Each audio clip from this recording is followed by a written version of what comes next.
इम्रान खान पाकिस्तानचे पंतप्रधान होते आणि त्याच काळामध्ये भारताने बालाकोटचा हवाई हल्ला केला होता. भारतामध्ये पुलवामाचा दहशतवादी हल्ला झाल्यानंतर भारताने बालाकोट करून पाकिस्तानला चोख प्रत्युत्तर दिलं होतं.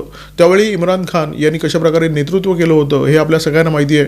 इम्रान खान यांनी भारताचे पंतप्रधान नरेंद्र मोदी यांना दोनदा फोन कॉल केला होता, परंतु मोदींनी त्यांना प्रतिसादसुद्धा दिला नव्हता आणि त्यांचा फोन कॉल रिसिव्हसुद्धा केला नव्हता. भारताचा वैमानिक अभिनंदन वर्धमान जेव्हा पाकिस्तानच्या ताब्यात सापडला तेव्हा पाकिस्तानची अवस्था अत्यंत बिकट झाली होती.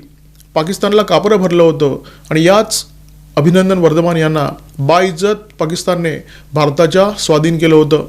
त्यामुळे उमर अयूब जे बोलत होते ते 100% खरं आहे असं मानण्याचं काहीच कारण नाही आहे. परंतु शहबाज शरीफ सरकार सध्या इतके अडचणीत आहे की उमर अयूब जे काय बोलले ते त्यांना सहन करावं लागलं, ऐकून घ्यावं लागलं.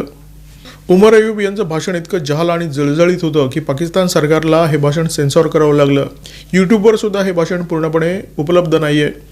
त्यांना उत्तर दिलं पाकिस्तान पीपल्स पार्टीचे अब्दुल कादर यांनी आणि त्यांनी सांगितलं की उमर अयूब यांचं जे भाषण आहे त्या भाषणावर भारतामध्ये निश्चितपणे टाळ्यांचा कडकडाट झाला असेल आणि हे वास्तव होतं, हे सत्य होतं.